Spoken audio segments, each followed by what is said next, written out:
आप ऐसा करना,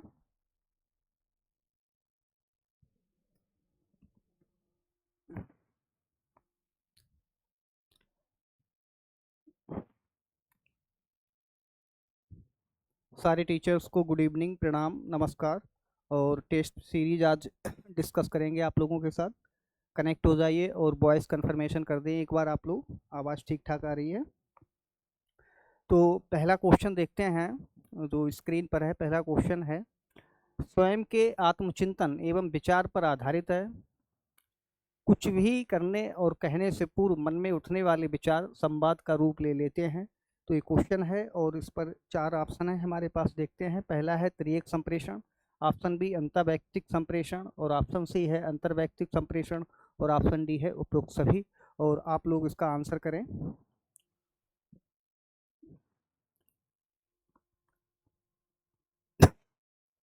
और ये संप्रेषण में मैंने पूरा टॉपिक कराया है आप लोगों को।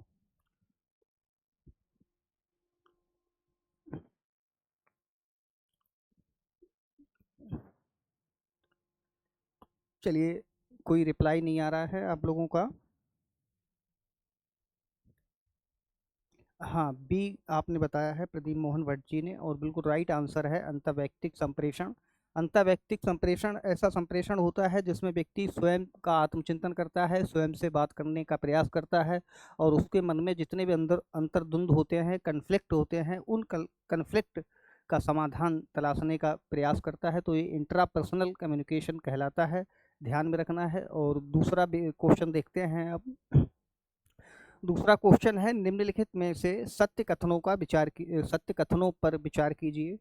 ऑप्शन ए, भारतीय शिक्षण अधिगम परिदृश्य में समालोचनात्मक शिक्षण शास्त्र को राष्ट्रीय पाठ्यचर्या रूपरेखा 2005 द्वारा प्रस्तावित किया गया है। Very good evening. Option B है, समालोचनात्मक शिक्षण शास्त्र राजनीतिक, सामाजिक, आर्थिक और नैतिक संदर्भ में विभिन्न मुद्दों पर आलोचनात्मक ढंग से मुक्त चिंतन के अवसर प्रदान करता है। और ऑप्शन सी है, समालोचनात्मक शिक्षण शास्त्र विभिन्न विचारों की मुक्त चर्चा, प्रोत्साहन और पुनर्संगठन द्वारा सामूहिक निर्णय लेने की प्रक्रिया का सहजीकरण करता है। तो चार ऑप्शन हैं और ऑप्शन डी है उपरोक्त सभी। तो आंसर करें आप लोग, फिर डिस्कस करते हैं। समालोचनात्मक शिक्षण शास्त्र, question number second. Very good evening. हाँ, संजय जी ने डी बताया है और राइट आंसर है इसका डी, समाल। नेक्स्ट क्वेश्चन देखते हैं। क्वेश्चन नंबर थर्ड है, कक्षा को छोटे समूहों में विभाजित किया जाता है और एक शिक्षार्थी को अभिलेख की भांति कार्य करने का उत्तरदायित्व तो सौंपा जाता है। शिक्षक कई संभव उत्तरों के साथ प्रश्न पूछता है। बहुत इंपॉर्टेंट क्वेश्चन है और चार टीचिंग मेथड्स हैं यहाँ पर। राउंड रोबिन विधि है, राउंड रॉबिन विधि है, ऑप्शन बी सूक्ष्म शिक्षण है, ऑप्शन सी जिक्सो मेथड है टीचिंग का, और ऑप्शन डी उपरोक्त सभी। क्वेश्चन नंबर थर्ड का आंसर प्लीज।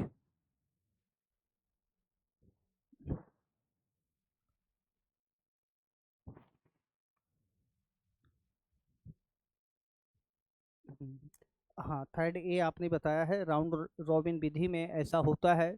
जबकि सूक्ष्म शिक्षण विधि जो होती है स्किल डेवलपमेंट के लिए, जो ट्रेनिंग पीपल टीचर्स होते हैं, ट्रेनिंग टीचर्स होते हैं, उनमें स्किल डेवलपमेंट करने के लिए सूक्ष्म शिक्षण एक नवाचार है जिसका विकास स्टैनफोर्ड विश्वविद्यालय अमेरिका में हुआ था।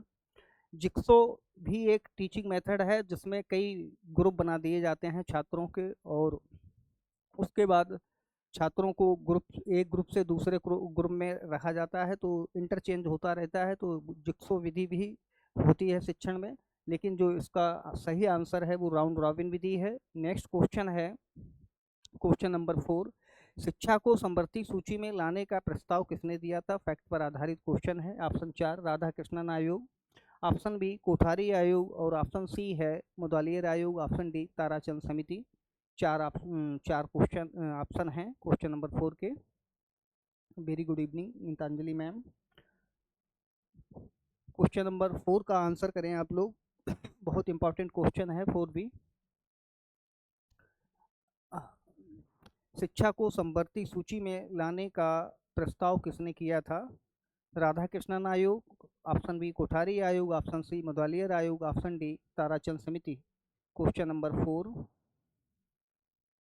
और 4 का राइट आंसर अभी नहीं आया है। 4 का जो राइट आंसर है वो ए है। राधा कृष्णन आयोग ने प्रस्ताव किया था कि शिक्षा को समवर्ती सूची में लाया जाए, जिसे 42वें संविधान संशोधन द्वारा 1976 में शिक्षा को समवर्ती सूची में लाया गया। उससे पहले शिक्षा जो थी वो राज्य सूची का विषय था। नेक्स्ट क्वेश्चन देखते हैं, क्वेश्चन नंबर 5। क्वेश्चन नंबर 5, 12वीं कक्षा में 12वीं कक्षा को विश्वविद्यालय शिक्षा से जोड़ने का प्रस्ताव रखा था। 4 ऑप्शन है क्वेश्चन नंबर 5 के। ऑप्शन ए कोठारी आयोग, ऑप्शन बी मुदलियार आयोग, ऑप्शन सी विश्वविद्यालय आयोग, ऑप्शन डी राष्ट्रीय शिक्षा नीति 1968। क्वेश्चन नंबर 5 का आंसर करें। और हाँ, बिल्कुल राइट आंसर आप लोगों ने बताया है। वो मुदलियार आयोग में कहा गया था कि 12वीं की कक्षा को जो स्नातक की शिक्षा है, स्नातक की शिक्षा से जोड़ दिया जाए, अर्थात विश्वविद्यालय शिक्षा से जोड़ दिया जाए। और ये भी बहुत इंपॉर्टेंट क्वेश्चन है। क्वेश्चन नंबर 6 देखते हैं, उच्च शिक्षा को समाज की मांग के अनुरूप, यहाँ पर मांग शब्द आएगा, समाज की मांग के अनुरूप तथा केवल चयनित विद्यार्थियों को ही दी जाए। 4 ऑप्शन है, कोठारी आयोग, ऑप्शन बी मुदलियार आयोग, ऑप्शन सी 1986 जो शिक्षा नीति है, और ऑप्शन डी है राष्ट्रीय शिक्षा नीति 1968। 4 ऑप्शन है क्वेश्चन नंबर 6 के। हाँ, राइट आंसर बताया है आपने। क्वेश्चन नंबर 6 का ए होगा। कोठारी आयोग में ये रिकमेंड किया गया कि उच्च शिक्षा है वो समाज की मांग के अनुरूप हो तथा केवल प्रतिभाशाली और चयनित छात्रों को ही उच्च शिक्षा में प्रवेश के मौका दिया जाए, जिनके पास अवकाश हो। नेक्स्ट क्वेश्चन है क्वेश्चन नंबर 7, विषय विशेषीकरण। यहाँ पर एक विरोधीकरण टेक्निक मिस्टेक है, मात्रात्मक। विषय विशेषीकरण, विषय विशेषीकरण, विषय विशेषीकरण 11वीं की कक्षा में करने का सुझाव दिया था। ऑप्शन 4 हैं, मुदलियार आयोग ने, ऑप्शन बी कोठारी आयोग ने, ऑप्शन सी राष्ट्रीय शिक्षा नीति 1968, और ऑप्शन डी है राष्ट्रीय शिक्षा नीति 1986। विषय विशेषीकरण अर्थात छात्रों को विषय का चुनाव करने के लिए। और राइट आंसर आप लोगों ने बताया है 7 का बी होगा, कोठारी आयोग। कोठारी आयोग में ये सिफारिश की गई थी। नेक्स्ट क्वेश्चन है क्वेश्चन नंबर 8, विद्यालय प्रबंधन में नेतृत्व की आवश्यकता किन कारणों की वजह से आवश्यक है। ऑप्शन ए संसाधनों में संबंध, ऑप्शन बी संतुलित विकास, ऑप्शन सी निश्चित दिशा व निर्देश देने के लिए, और ऑप्शन डी है उपरोक्त सभी। और विद्यालय प्रशासन प्रबंधन से रिलेटेड क्वेश्चन है। और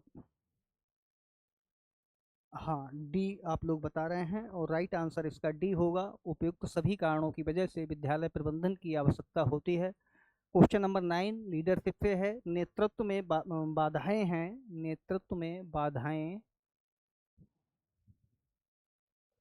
हैं। ऑप्शन ए संकीर्ण मानसिकता, सॉरी, ऑप्शन बी मानवीय मूल्यों में गिरावट, और ऑप्शन सी है समूह भावना का अभाव, ऑप्शन डी उपरोक्त सभी।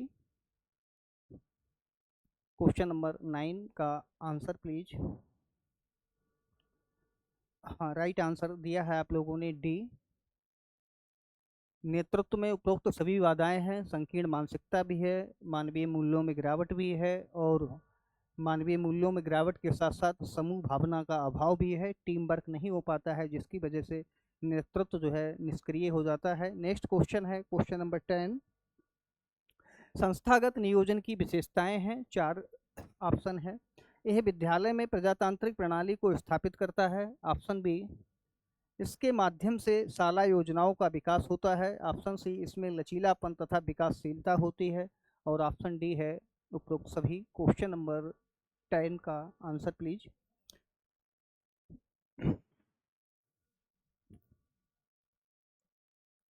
हाँ, ऑप्शन क्वेश्चन 10 का आप सभी लोग डी बता रहे हैं, और राइट आंसर है डी, विद्यालय में प्रजातांत्रिक प्रणाली को स्थापित करता है, शक्तियों का विकेंद्रीकरण करता है, इसके माध्यम से शाला योजनाओं का विकास होता है और लचीलापन तथा इसमें विकासशीलता पाई जाती है। नेक्स्ट क्वेश्चन है, अनुदान के प्रकार हैं। ये बजटिंग से रिलेटेड क्वेश्चन है और बहुत इंपॉर्टेंट क्वेश्चन है। 11 का है, अनुदान के प्रकार हैं। ऑप्शन ए आवर्तक अनुदान, ऑप्शन बी अनावर्तक अनुदान और ऑप्शन सी है विशेष अनुदान, ऑप्शन डी उपरोक्त सभी। Question number 11, answer please. और राइट आंसर दिया है आप लोगों ने डी। आवर्तक अनुदान वो होते हैं जो 3 महीने पर, 6 महीने पर या ईयरली दिए जाते हैं विद्यालय के रखरखाव के लिए। और अनावर्तक अनुदान लॉन्ग टर्म के होते हैं, 2 वर्ष, 3 वर्ष या 6 वर्ष बाद विद्यालयों की मरम्मत रखरखाव के लिए दिए जाते हैं। विशेष अनुदान जो है विशेष शैक्षिक कार्यक्रमों को आयोजन करने के लिए दिए जाते हैं। तो राइट आंसर डी होगा और बिल्कुल सही बताया था आप लोगों ने। नेक्स्ट क्वेश्चन है क्वेश्चन नंबर 12, निम्नलिखित में से कौन सा एक विद्यालय बजट निर्माण का सिद्धांत नहीं है? ऑप्शन ए बजट की परिकल्पना, ऑप्शन बी कर्मचारियों की योग्यता क्या है, ऑप्शन बी सी सभी कार्यक्रमों पर समान बल, ऑप्शन डी किन उपकरणों का प्रयोग किया जा सकता है जब हम बजट निर्माण करते हैं। तो बजट निर्माण करते समय हम कौन कौन से सिद्धांतों का प्रयोग करते हैं? और बहुत इंपॉर्टेंट क्वेश्चन है क्वेश्चन नंबर 12।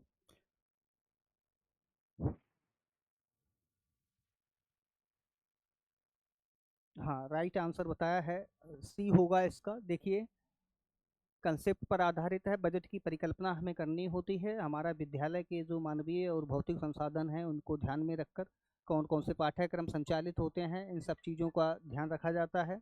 कर्मचारियों की योग्यता क्या है, योग्यता के आधार पर भी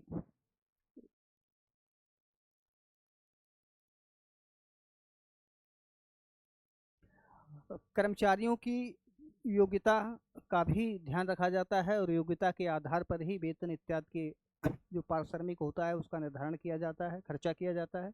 सभी कार्यक्रमों पर समान बल ऐसा नहीं होता है। जो महत्व के कार्यक्रम होते हैं उन कार्यक्रमों पर हम बजट निर्माण करते समय विशेष ध्यान देते हैं और प्राथमिकता देते हैं जो विशेष प्रभाव के कार्यक्रम होते हैं। तो इस तरीके से हम ये कल्पना करते हैं कि कौन कौन से कार्यक्रम जो हैं अधिक महत्व के हैं तो उन पर धन का व्यय ज़्यादा करते हैं, और जो योजनाएं कम महत्व की होती हैं उन पर धन का व्यय कम करते हैं या उन योजनाओं को कुछ समय के लिए हम स्थगित कर देते हैं। तो राइट आंसर सी होगा। अब क्वेश्चन नंबर 13 देखते हैं। क्वेश्चन नंबर 13, संस्थागत नियोजन का मुख्य उद्देश्य है। ऑप्शन ए विद्यालय का बहुमुखी विकास, ऑप्शन बी प्रशासन में सुधार, ऑप्शन सी शिक्षण विधियों में सुधार, ऑप्शन डी पाठ्यक्रम में सुधार। बहुत इंपॉर्टेंट क्वेश्चन है।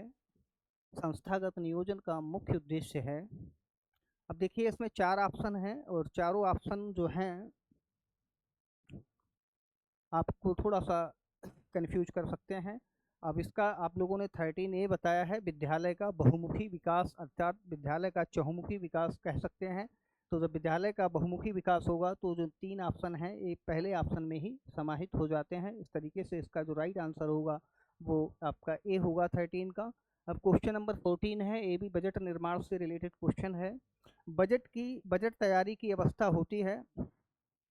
ऑप्शन ए बजट की परिकल्पना करना, ऑप्शन बी बजट का गठन करना, ऑप्शन सी बजट का स्वीकरण करना, ऑप्शन डी उपरोक्त सभी। ये भी बहुत इंपॉर्टेंट क्वेश्चन है और बहुत अच्छा क्वेश्चन है। क्वेश्चन नंबर 14,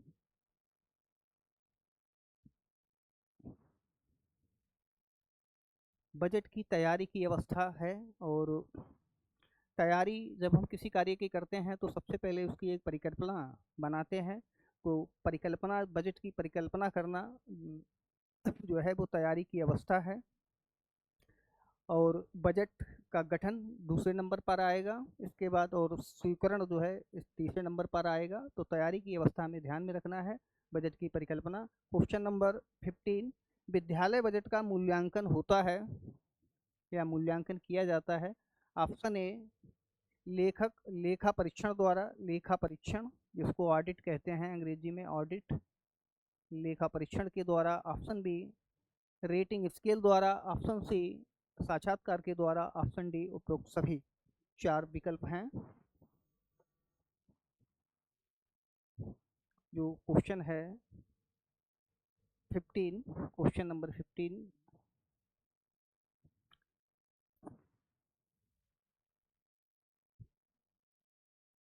हाँ 15 ए बता रहे हैं आप लोग, और राइट आंसर है लेखा परीक्षण द्वारा।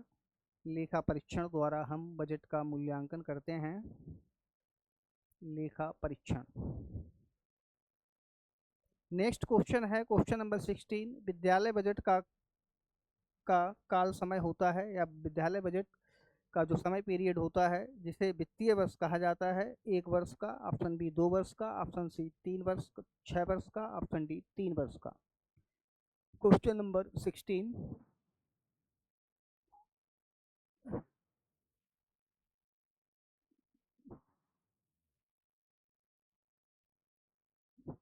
राइट आंसर आप लोगों ने बताया है, 1 वर्ष का समय होता है। 1 वर्ष के लिए हम बजट का निर्माण करते हैं। फिर क्वेश्चन नंबर 17 देखते हैं, वित्तीय वर्ष होता है। ऑप्शन ए 1 अप्रैल से 31 मार्च तक। ऑप्शन बी 1 मार्च से 30 मार्च तक। ऑप्शन सी 1 अप्रैल से 31 जुलाई तक। ऑप्शन डी 1 दिसंबर से 31 जनवरी तक। Question number 17। हाँ राइट आंसर आप लोगों ने बताया है, जो वित्तीय वर्ष होता है 1 अप्रैल से 31 मार्च तक होता है।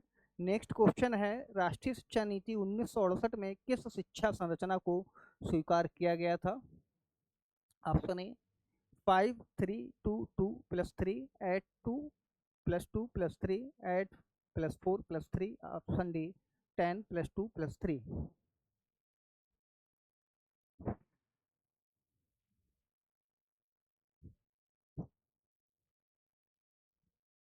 क्वेश्चन नंबर 19, और राइट आंसर दिया है आप लोगों ने क्वेश्चन नंबर 18 का, 10th प्लस 2 प्लस 3 की संरचना को स्वीकार किया गया था। और ये क्वेश्चन अभी एलटी ग्रेड में पूछा भी गया था, तो इम्पोर्टेंट क्वेश्चन है। नेक्स्ट क्वेश्चन है, राष्ट्रीय शिक्षा नीति 1968 में निःशुल्क अनिवार्य एवं निःशुल्क प्राथमिक शिक्षा के लक्ष्य को कब तक प्राप्त करने की घोषणा की गई थी? Question number 19। ऑप्शन ए 1978 तक। Option B 1968। Option B 1998। Option D सन 2000। Question number 19।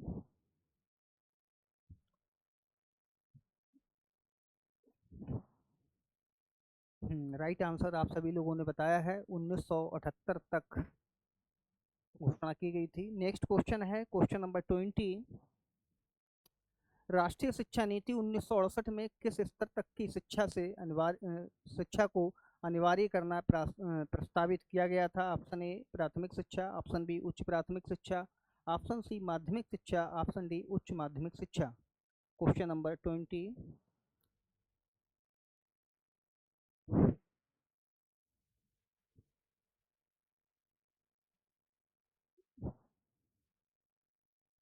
राष्ट्रीय शिक्षा नीति 1968 में किस स्तर तक की शिक्षा को अनिवार्य करना प्रस्तावित किया गया था?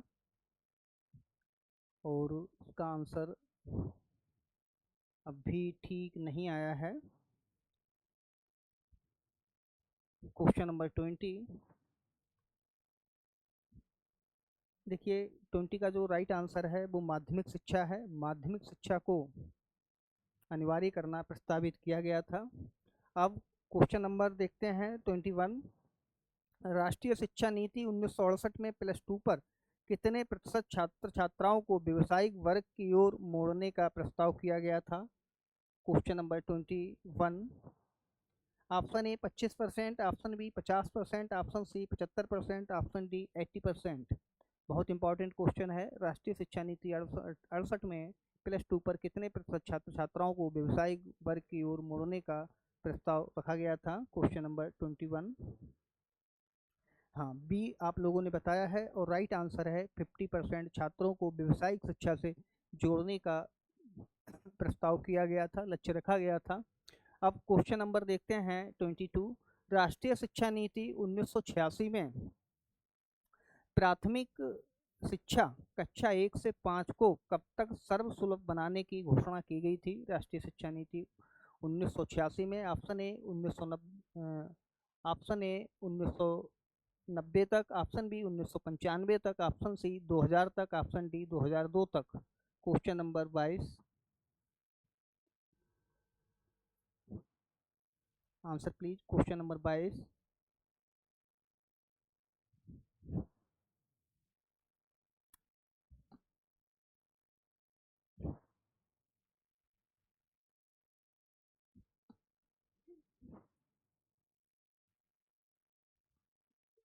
क्वेश्चन नंबर 22 है, हाँ, धर्मेंद्र पंवार जी ये बता रहे हैं, और राइट आंसर है 1990 तक इस लक्ष्य को हासिल करने की बात की गई थी। एक 22 का ए। अब क्वेश्चन नंबर थर्ड देखते हैं, 23 देखते हैं। राष्ट्रीय शिक्षा नीति 1986 में उच्च प्राथमिक शिक्षा कक्षा 6 से 8 को कब तक सर्वसुलभ बनाने की घोषणा की गई थी? Option A 1990, option B 1995, option C 2000, option D 2002। Question number 23, ये भी बहुत इंपॉर्टेंट क्वेश्चन है, राष्ट्रीय शिक्षा नीति 1986 से है। हाँ, और राइट आंसर है आप लोगों ने दिया है 1995 तक ये लक्ष्य रखा गया था। क्वेश्चन नंबर 24, आप प्रारंभ में ब्लैक बोर्ड योजना किस स्तर के विद्यालयों के सुधार हेतु बनाई गई थी? ऑप्शन ए प्राथमिक, ऑप्शन बी प्राथमिक एवं उच्च प्राथमिक, ऑप्शन सी उच्च प्राथमिक, ऑप्शन डी माध्यमिक। क्वेश्चन नंबर 24,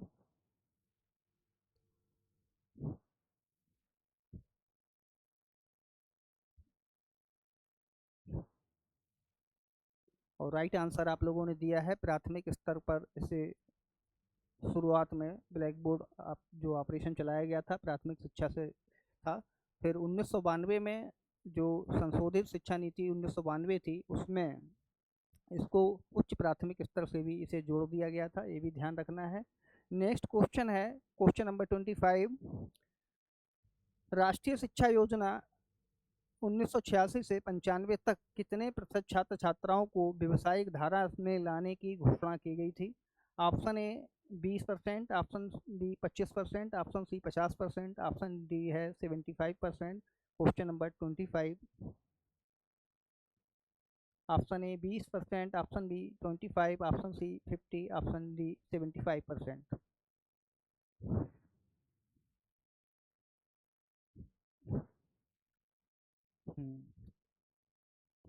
क्वेश्चन नंबर 25 का जो राइट आंसर होगा वो 25% होगा, ध्यान रखना है, फैक्चुअल क्वेश्चन है, इनको मेमोरी में रखना है और यहाँ से क्वेश्चन भी पूछे जाते हैं। ऑप्शन क्वेश्चन नंबर 26 देखते हैं, संशोधित राष्ट्रीय शिक्षा नीति 1986 में प्राथमिक शिक्षा को कब तक सर्वसुलभ बनाने की घोषणा की गई थी? Option A 1995, option B 2000, option C 2005, option D 2010। Question number 26, संशोधित राष्ट्रीय शिक्षा नीति 1986 में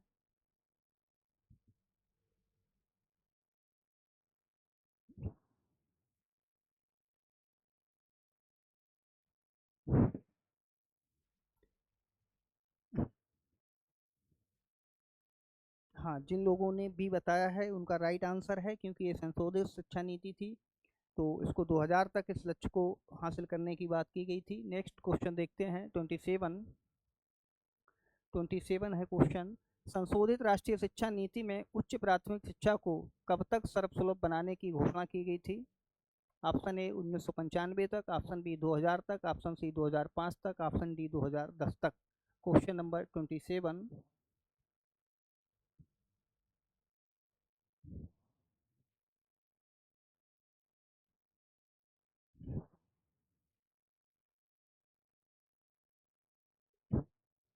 क्वेश्चन नंबर 27 का आंसर करें आप लोग।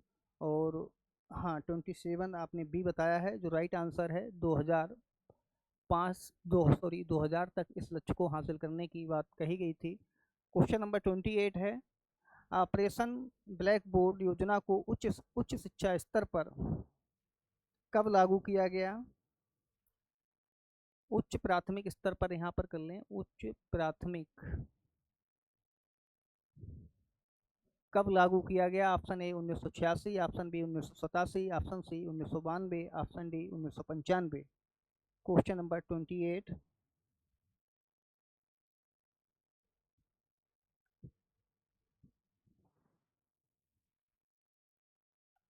Question number 28। ब्लैक बोर्ड योजना को उच्च प्राथमिक स्तर पर, ये ध्यान में रखना है। और राइट आंसर सी बताया है आप लोगों ने, राइट है। 1992 तक, 92 में इसे लागू किया गया था। ऑप्शन क्वेश्चन नंबर 29 देखते हैं। क्वेश्चन नंबर 29, उच्च प्राथमिक स्कूलों को ब्लैक बोर्ड योजना के अंतर्गत कितनी धनराशि दी जा रही है? Option A 10,000, option B 40,000, option C 50,000, option D 60,000। Question number 29। हाँ, आप लोगों ने भी बताया है। देखिए, इस क्वेश्चन को अब अपडेट करना है, क्योंकि ये आज से 10-15 साल पहले की बात है। और इस क्वेश्चन को फिर एक बार कल की क्लास में डिस्कस करेंगे कि वर्तमान समय में कितनी धनराशि दी जा रही है। क्वेश्चन नंबर 30 देखते हैं। क्वेश्चन नंबर 30, राष्ट्रीय शिक्षा आयोग का कार्य क्षेत्र क्या था? राष्ट्रीय शिक्षा आयोग का कार्य क्षेत्र क्या था? ऑप्शन ए प्राथमिक शिक्षा, ऑप्शन बी माध्यमिक शिक्षा, ऑप्शन सी उच्च शिक्षा, ऑप्शन डी संपूर्ण शिक्षा। Question number 30।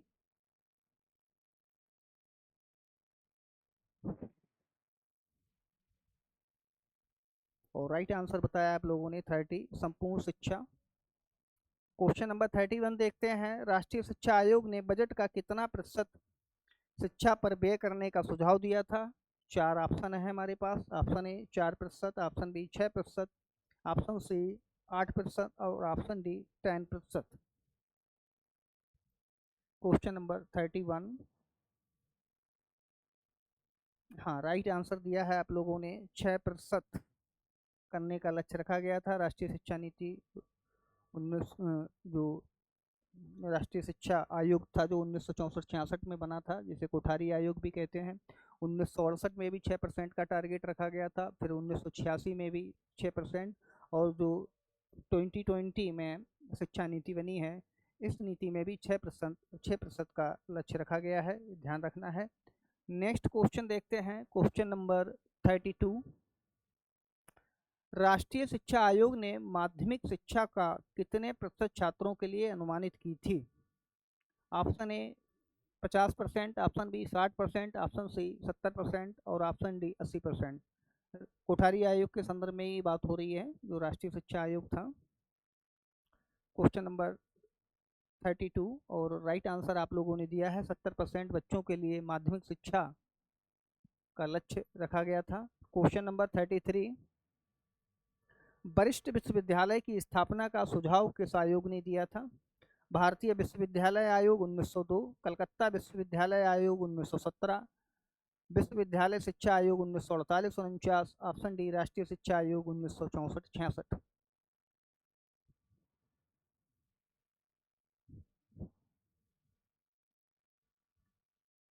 क्वेश्चन नंबर 33, और राइट आंसर है आप लोगों को ध्यान में रखना है, सीनियर यूनिवर्सिटी। राष्ट्रीय शिक्षा आयोग 1964-66 ने ये प्रस्ताव रखा था, सुझाव दिया था। अब क्वेश्चन नंबर देखते हैं 34, मुदालियर आयोग का क्षेत्र क्या था, या मुदालियर आयोग का क्षेत्र क्या था? ऑप्शन ए प्राथमिक शिक्षा, ऑप्शन बी माध्यमिक शिक्षा, ऑप्शन सी उच्च शिक्षा, ऑप्शन डी संपूर्ण शिक्षा। मुदालियर आयोग का कार्य क्षेत्र क्या था? 34।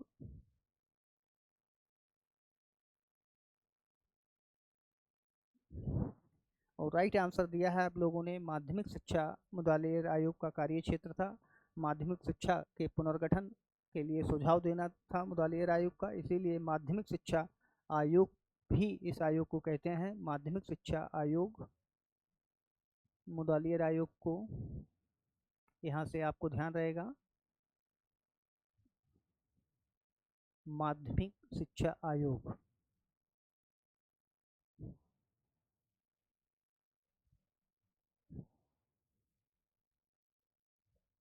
आयोग भी इसे कहते हैं। ऑप्शन क्वेश्चन नेक्स्ट देखते हैं। क्वेश्चन नंबर 35, मुदालियर आयोग ने माध्यमिक स्तर के पाठ्यक्रम को कितने वर्गों में विभाजित किया था? Option A 5, option B 6, option C 7 और ऑप्शन डी है 8। 35 का है क्वेश्चन नंबर 35।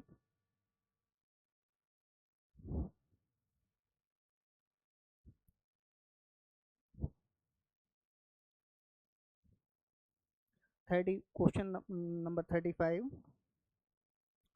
और बिल्कुल राइट आंसर आप लोगों ने दिया है। 7 वर्गों में पाठ्यक्रम को विभाजित किया था। नेक्स्ट क्वेश्चन है क्वेश्चन नंबर 36, बहुउद्देशीय विद्यालय खोलने का सुझाव सर्वप्रथम किस आयोग ने दिया था? ऑप्शन है ताराचंद समिति 1948-49, ऑप्शन बी आचार्य नरेंद्र देव समिति 1952-53, ऑप्शन सी मुदालियर कमीशन 1952-53 और ऑप्शन डी है कोठारी कमीशन 1964-66। और बहुत रैपिडली आंसर आप लोगों ने दिया है 36 का और राइट आंसर है ताराचंद समिति ने दिया था। क्वेश्चन नंबर 37, मुदालियर आयोग ने माध्यमिक स्तर की पाठ्यचर्या में कितने विषय लिए थे? 37 आंसर प्लीज। ऑप्शन ए है 5, option C B 6, option C 7 और ऑप्शन डी 8। माध्यमिक स्तर की पाठ्यचर्या में बात हो रही है। Question number 37। हाँ, डी जिन लोगों ने बताया है राइट आंसर है 8। क्वेश्चन नंबर 38 देखते हैं। आचार्य नरेंद्र देव समिति द्वितीय की नियुक्ति कब हुई थी? Option A 1939, option B 1949, option C 1952 और ऑप्शन डी 1964। बहुत इंपॉर्टेंट क्वेश्चन है। उत्तर प्रदेश की माध्यमिक शिक्षा के संदर्भ में इस आयोग का गठन किया गया था, समिति का गठन किया गया था। Question number 38। क्वेश्चन नंबर 38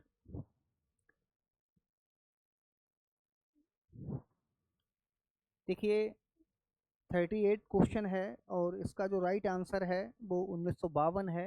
ये सेकंड इसका नाम इसलिए दिया गया था, आचार्य नरेंद्र देव की अध्यक्षता में, आचार्य नरेंद्र देव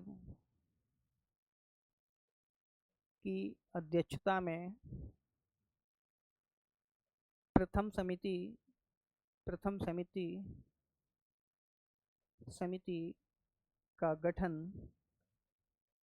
आज़ादी से पहले 1939 में किया गया था। उसके बाद जो दूसरा गठन किया गया था वो गठन 1952 में किया गया था। तो यहाँ से क्वेश्चन ध्यान रखना है 1952, इसीलिए इसे आचार्य नरेंद्र देव समिति द्वितीय के नाम से हम संबोधित करते हैं। अब क्वेश्चन नंबर देखते हैं 39, आचार्य नरेंद्र देव समिति द्वितीय ने हाई स्कूल के पाठ्यक्रम को कितने वर्गों में बांटा था? Question number 39, option A 2, option B 4, option C 5 और ऑप्शन डी है 6।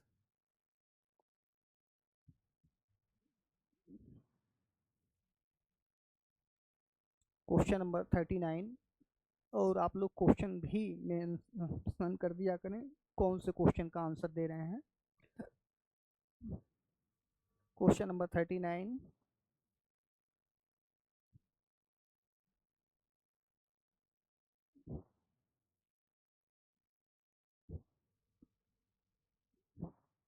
और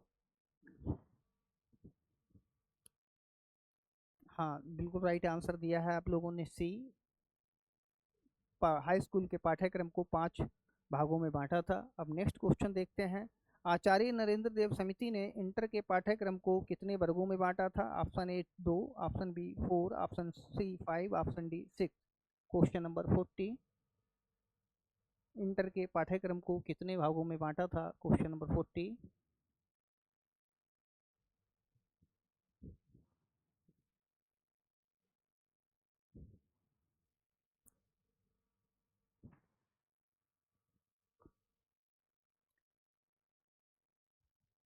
क्वेश्चन नंबर 40 का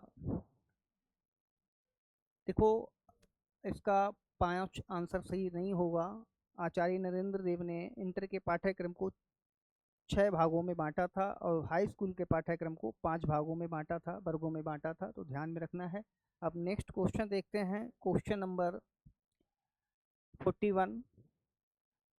माध्यमिक विद्यालयों की प्रबंधकारिणी समिति में प्रधानाचार्य को पदेन सदस्य बनाने का सुझाव किसने दिया था? ऑप्शन ए आचार्य नरेंद्र देव समिति फर्स्ट, ऑप्शन बी आचार्य नरेंद्र देव समिति सेकेंड, ऑप्शन सी माध्यमिक शिक्षा आयोग जिसे मुदालियर आयोग भी कहते हैं, और ऑप्शन डी है राष्ट्रीय शिक्षा आयोग 1964-66। क्वेश्चन नंबर 41 और बहुत इंपॉर्टेंट क्वेश्चन है 41।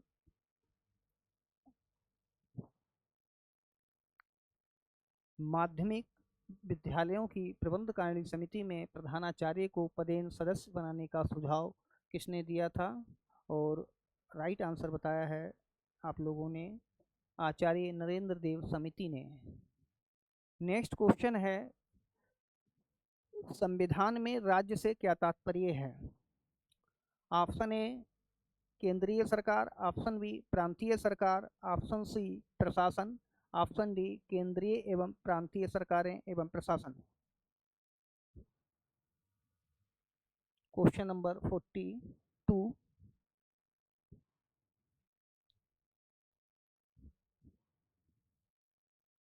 हाँ, राइट आंसर आप लोगों ने दिया है केंद्रीय एवं प्रांतीय सरकारें एवं प्रशासन का तात्पर्य संविधान में राज्य से है। क्वेश्चन नंबर 43 देखते हैं, 14 वर्ष के बच्चों को अनिवार्य एवं निःशुल्क शिक्षा का निर्देश संविधान के किस अनुच्छेद में किया गया है? इंपॉर्टेंट क्वेश्चन है। ऑप्शन ए 40 में, ऑप्शन बी 42 में, ऑप्शन सी 45 में, option D 46। Question number 42।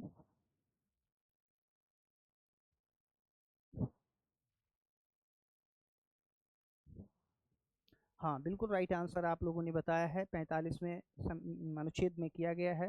Question number 44, शिक्षा को समवर्ती सूची में कब लाया गया? ऑप्शन ए 1950 में, ऑप्शन बी 1952 में, ऑप्शन सी 1976 में, ऑप्शन डी 1986 में।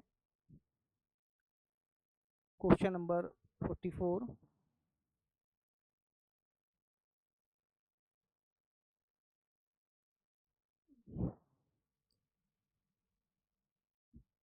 शिक्षा को समवर्ती सूची में कब लाया गया?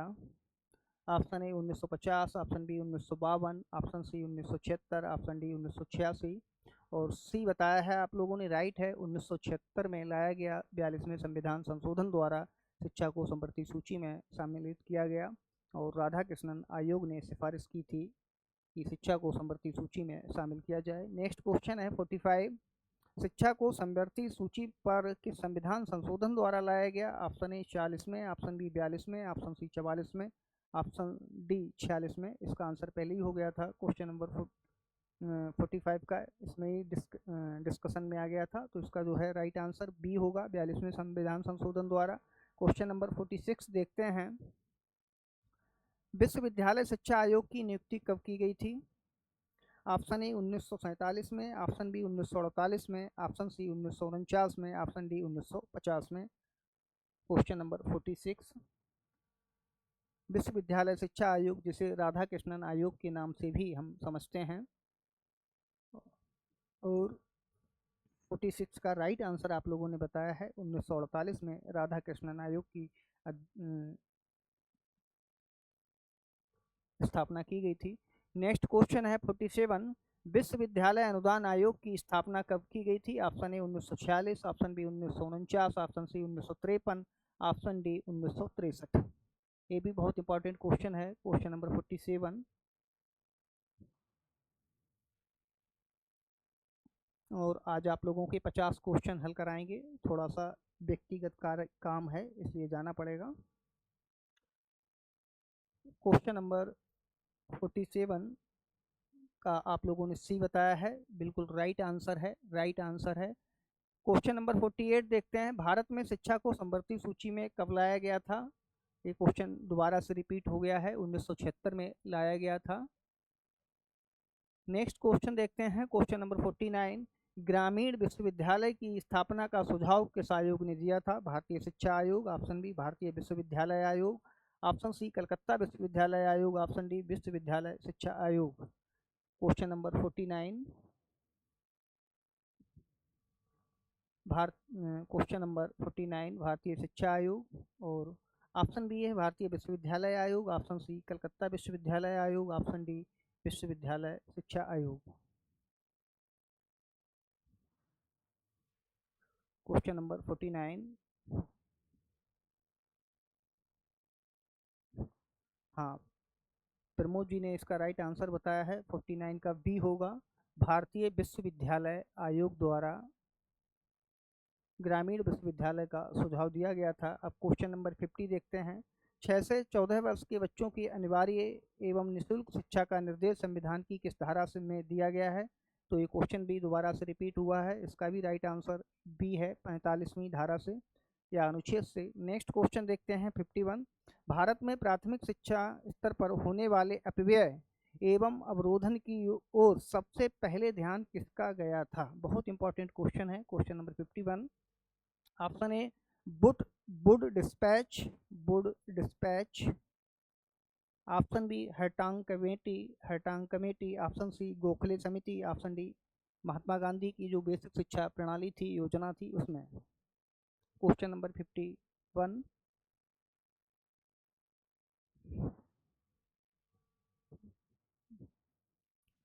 और ये हाँ, बिल्कुल राइट आप लोगों ने बताया है। 51 का हरटांग कमेटी ने सबसे पहले अपव्यय और अवरोधन की ओर इस पर ध्यान दिया था, और इस समस्या का निराकरण कैसे किया जाए इस पर भी सुझाव दिए थे। तो आज की क्लास थोड़ी इंडिविजुअल कार्य की वजह से यहाँ पर समाप्त करनी पड़ रही है। कल यहाँ से इन क्वेश्चनों को हल कराएंगे और आपका जो टॉपिक चल रहा है उसको आगे बढ़ाएंगे। तब तक के लिए धन्यवाद। Have a good day.